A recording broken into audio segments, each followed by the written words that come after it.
So, as some of you already know, this is like my favorite story. It's about a woman, and she's really in a hurry, and she's got busy on her mind. And so she's rushing in her car and going through the lights and singing, green, green, green, the lights are green. And all of a sudden she becomes upon this certain traffic light. And the guy in front of her, she's very clear, he's going to just go through the yellow light. Well, just as she's speeding up a little bit to rush through, he slams on brakes and stops for it. Well, she can't believe it. So she just lands on her horn, blowing as loud as she can. Then she starts doing sign language out the window. And just whatever, all that was going on, right? And so in the meantime, there's a police officer kind of notices all this activity. And so he starts to follow her, and he decides to pull her over. And he says, "Ma'am, I need your driver's license and I need your insurance." She said, "Okay." So he comes back and he says, "Ma'am, you're going to have to go with me. So I'm going to have to take you down to the jailhouse." So he takes her and he puts her in, and she stays there for quite a few hours. And after a while, he comes back and he says, "Okay, ma'am, you're free to go." And she said, "Well, that's great, but I don't even know why I'm here." He said, "Well, try to figure it out from my point of view." I mean, really. He said, "I saw what was going on. I saw what you were doing to the car in front of you, and I looked at your car. And you have global peace as a bumper sticker. You have love everybody as a bumper sticker. You have namaste as a bumper sticker. And if that wasn't enough, you have coexist. So I thought you were driving a stolen car."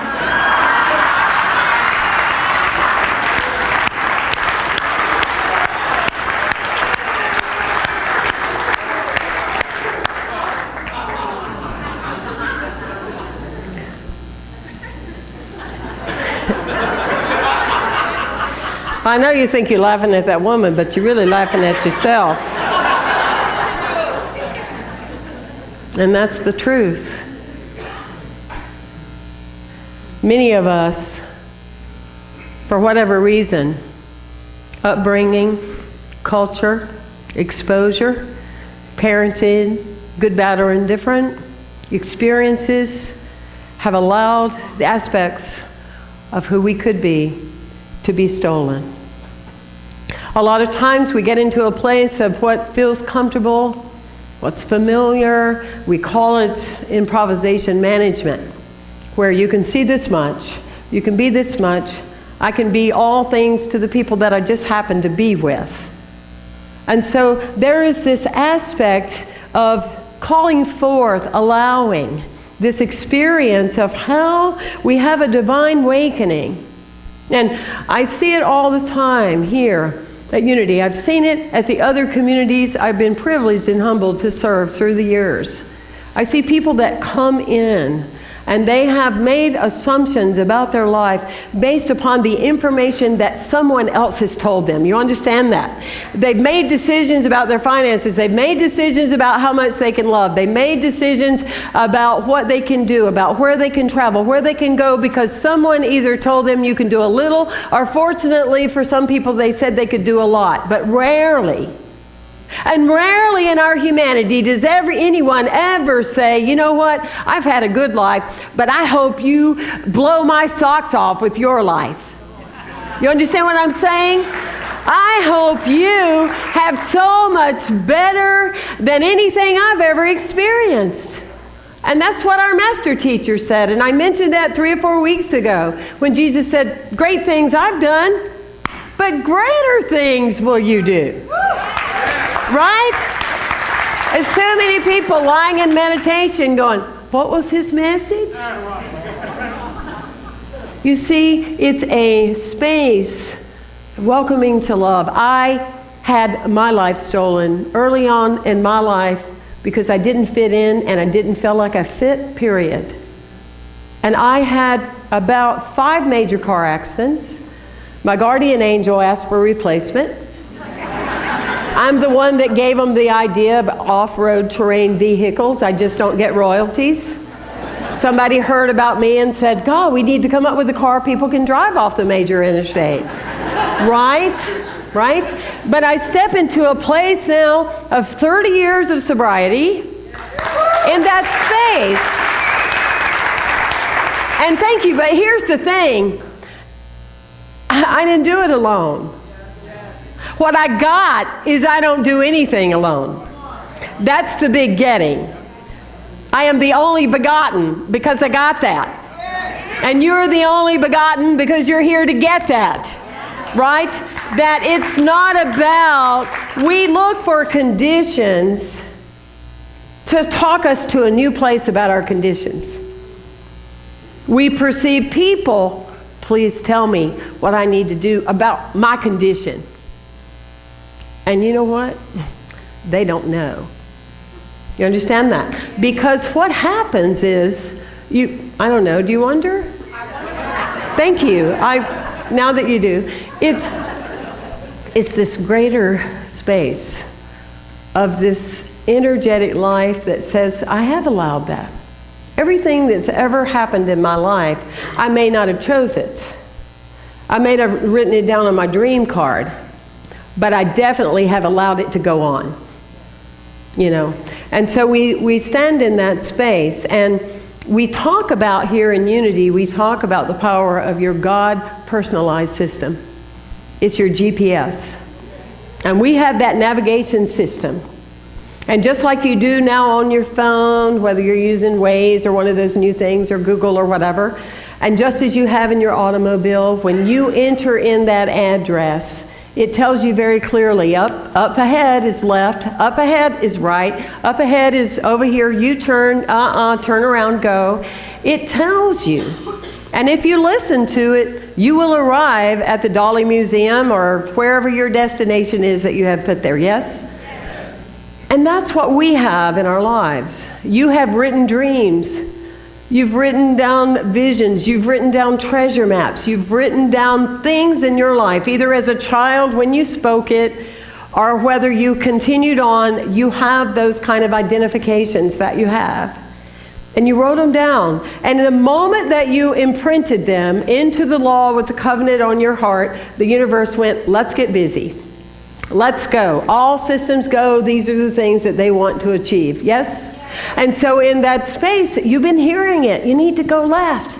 You need to go right. You need to relocate. You need to do that. And when we don't listen, because often we don't, then we arrive at a destination we didn't want, and then we complain about where we are that we didn't want to be there. And the only person driving that automobile that was stolen was who? Does this relate to you, or are you, okay. So that's that space, is the learning to listen to that deeper wellspring of love, that essence. People often will interview me on certain shows and say, you know, what do you declare a miracle? And I say, well, you know, a miracle is, yeah, there are people that walk on water. There are people that heal instantaneously of disease and discord and addiction, and that's amazing stuff. But I think we cannot deny that also a miracle is when a person can live the same year, year after year after year, or divorce and go into a new life and carry the same story each and every time that they do that. Now, is that not a miracle? I think it's a miracle. I really do. I mean, think about it. Think about how much effort it takes to continue to repeat things over and over and over and over again, and then call them something different. Right? That's a miracle. And so we understand that essence of that energy, and then we come out of denial of it, and we step into a new place about what is destined for us. I have been working with the I Am, thank you, Reverend Don. He told me about this great book called The I Am Discourse by Saint Germain. And when we think of the I Am affirmations in Unity, very powerful stuff, but that's kind of frou-frou compared to this book. I mean, this book just tunes you right in to declare and to be mindful and to be on point, spot on of whatever comes out of your words, out of your mouth after I am. Big time. And I've been working with, and it is shifting me so much, that I've been working with the I am within me. Now, Season recognizes the I am within others and with animals and everything else, that we are on that same vibratory field. And I recognize that, and I'm calling that in right now into my life, and I'm calling it into my experience based on who I am now, not some other day way back there. Now, what that looks like is that it also includes a lot of people in my life right now. It's just that now there's something emerging in me that is allowing myself that I see them different. You see, because I'm tuned in now, because I'm looking, because I affirmed it, because I put it into my space. So I'm noticing things in a much different and broader way. You see, everything is in your life to work with the transformation of you. You know, and if you have an angry cat in your life, it's because you're angry. And it's teaching you what you look like. It really is trying to show you what you look like. Don't send it to the shelter. You go to shelter. You go to the shelter. And recognize that all of these elements and components are longing to reflect to you who you are, so you can have your healing, and then their work is done. You know, I really believe in this stuff because it's the law. It's the law. Everything you have in your life, a child, a grandchild, a neighbor, a special person, a lot of special people, those people, and all of that, and animals are really wanting to show you what you look like. And when you get what you look like, easy breezy lemon squeezy. Right? Right? I am so glad that I doubled my life expectancy. There is no explainable reason why I'm here. No explainable reason other than there was something still to be done. And you may not know it, but I'll tell you many times before I get there, but I'm going to be 60 this year.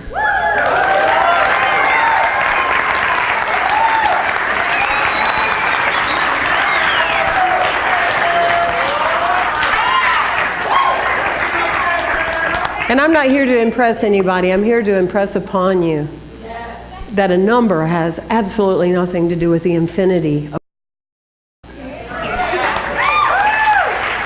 It's like Edwin Gaines says, if your income is fixed, honey, you fixed it, God didn't.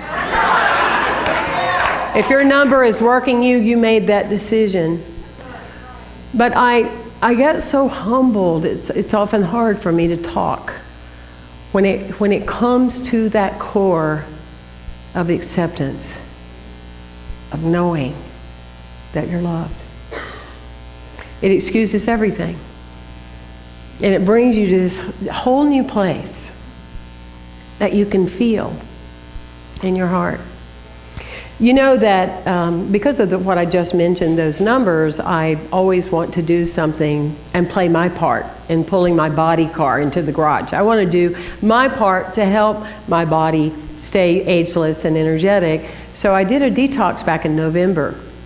And I worked with a Science of Mind practitioner in Miami, and she sent me and BB. BB did it too. Oh, you're over there.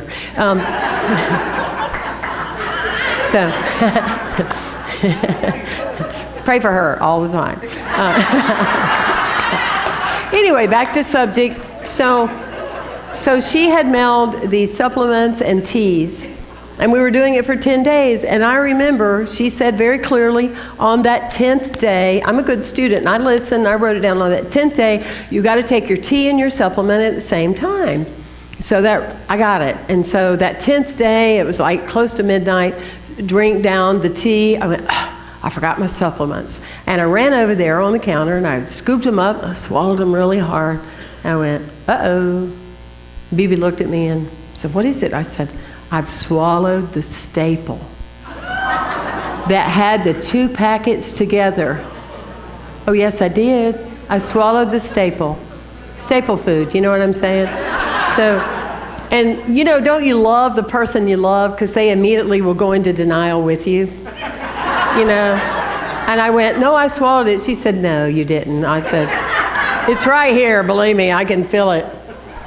So, do you know how many people go to the ENT? I didn't. The ear, nose, and throat doctor. They're a year out. What are people going for? Tell them to come to Unity and we can heal them. Right? But for a simple checkup, waiting. So as 24 hours, and I still have this here, and I started thinking about my vocal cords and everything, and I went, So I walk upstairs and I told Bibi, I said, I'm going to go to the emergency room. Well, I thought she was going to faint. Because I've had like 2 doctors, maybe 3 my whole life for 15 minutes. And, for me to say I'm going to go to the emergency room, she's like, Okay, fast track, go to emergency room. They find it, all is well. We won't go there. Anyway,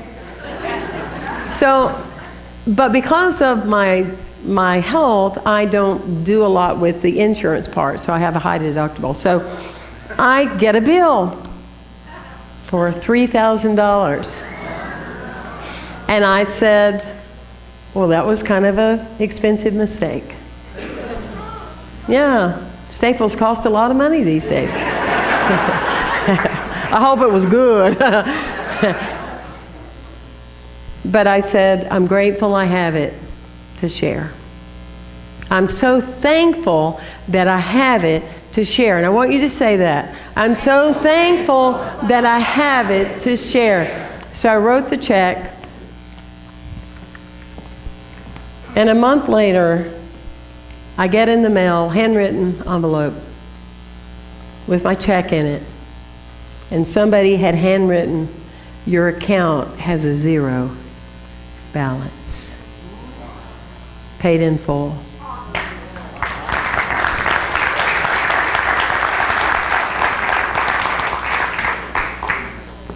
Welcoming of love. I don't know how, I don't know who, I don't need to. I know that there is an energetic presence that happens to each of us when we don't just talk about a concept in our head called forgiveness, but we really forgive because it allows us the opportunity for giving to ourselves. And so go deeper. Make light when you make a mistake. Forgive yourself. I'll close with a story. Thank you, Chris. I'll close with the story of one of my favorite guys, Tyler Perry. And he was out walking one day and this woman came up to him and he said, oh boy, I'm embarrassed to say this, but I don't really want to be hustled for money. But he starts getting money because he could see she was going to ask him. She looked pretty rough in appearances. And so she comes up and he says, how much do you want? She said, oh, I don't want your money. I just need a pair of shoes. So he looks at her feet. It looks like she hasn't worn a set of shoes in a very long time. And so he gets his staff to go up and get a pair of shoes for her. And he said, here you are. And he remembered that when he was a little boy, he had 1 pair of shoes. And that was all he had. And she put on those shoes and she said, my feet is off the ground. My feet is off the ground. Can you feel it? Can you see her? My feet is off the ground. And she was so excited. And when she got into that energy, everybody around them and the staff started crying. She was in this whole different place, energetically, and they kept her up in a hotel for quite some time. So years passed, and one day, up on a set, here walks this woman, all dressed, beautiful, everything together, and she says, thank you. You changed my life. And he didn't recognize her right away. And she went, my feet are off the ground. Yes. That's what I want all of us to have. That's what I want you to have in every part of your being. Your feet. Hallelujah. Joy. Bring that little child back. Your feet are off the ground. Thank you for being here. Thank you. Thank you. Thank you so much. Thank you.